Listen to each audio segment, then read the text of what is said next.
So today we're going to talk a little bit about recall. So having our dog come back to us. We learned our hand touch. This is a really great way to get our dog to come to us. Touch. Yes. This is really good too for those dogs who stop just a little bit short. So that way we can actually put a collar or a leash on them, grab their collar, any of those things to keep them from running away again. The collar grab as well is also something we practice. So putting 2 fingers here after our recall, so that way our dogs can't zoom away again once they've come to us. So there's a couple games we can do for recall. We're going to go through a couple. Get it. We've been building up. One of my favorite things is when we're calling our dogs, if we move towards them, oftentimes they're going to move away, especially our small dogs. We walk into their space. We're a little big. They're trying to keep themselves safe. But if we run away, they want to chase us. Yes!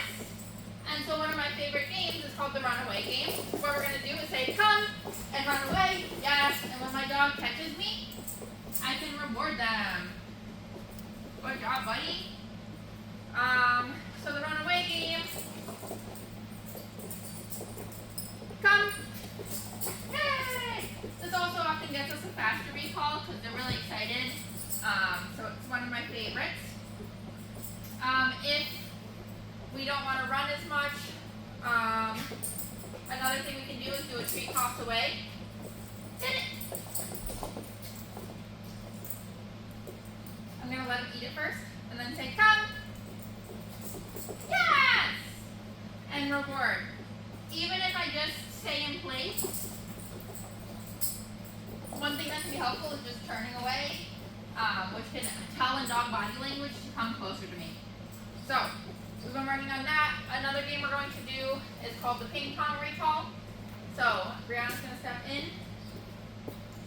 And so we're going to practice calling back and forth. Now, this helps learning to practice with or listen to multiple people. And we're going to be able to add in some distractions. So, he's with me, so Brianna's going to give him a call first. Come! Woo! Oh. Come! Murphy, come!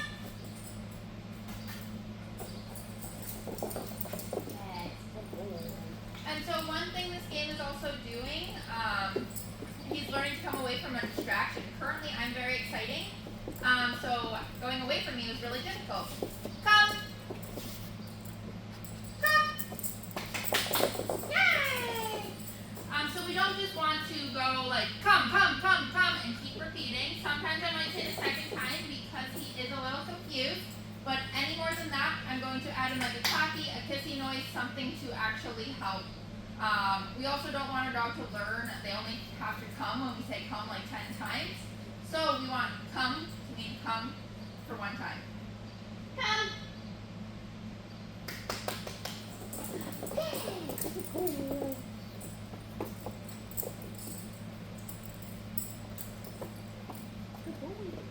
Come! Yes, there we go.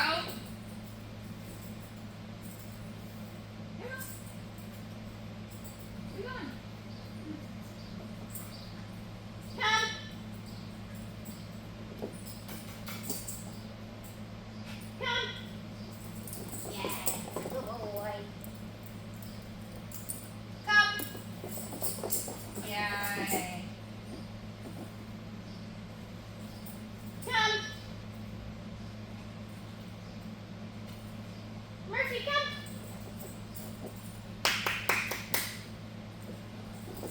Yes, boy. So you can see, obviously, sometimes he might go, okay, I've been the one practicing this with him the most, so he's doing better with me. And this is why you need to practice at home as well if you want your dog to listen to you.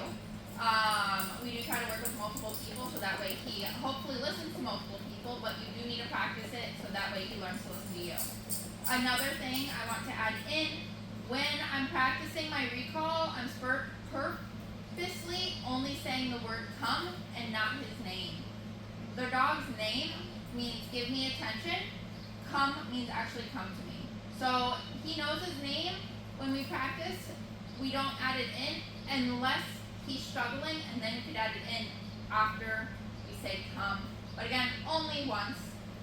So come means come. His name means, hey, look at me, I'm about to speak to you.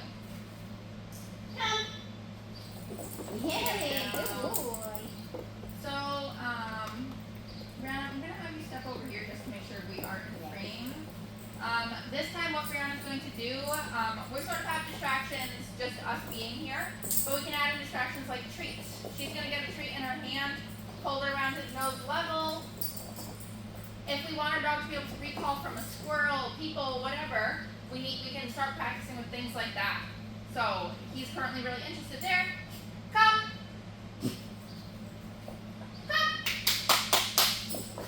Yes. Because he's struggling, we can control this. Brianna did lift her hand up, which is perfect because he was not going well. I don't think I'm going to do it because he's struggling to go.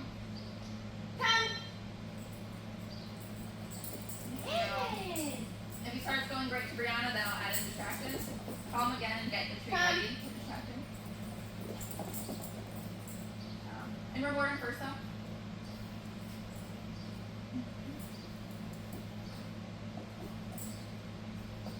Come.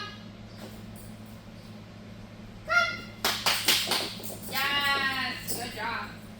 Right, so he's struggling around the distractions, which is often where we struggle the most, and we're going to be adding in some more distraction work. Brianna's going to do one more. Come. Come. Yay. And it's also important as well, if you have multiple people in your house, when Brianna's calling him, I'm not going, oh, go over there, because now we're speaking to him, so he thinks you're paying attention. I'm looking away, not making eye contact, and letting him go to the other person. Come. Awesome. So there's one other thing I want to talk about with recalls. Recalls aren't too difficult to teach, but we can do something called poisoning them. When our dogs, if we call our dog and then do something scary, maybe put them in a bath or do a nail trim, they very quickly can start going, oh, I'm not going to come in the future because I'm worried that's going to happen again.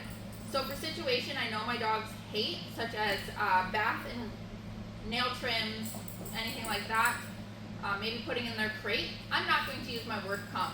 I want that to be really important and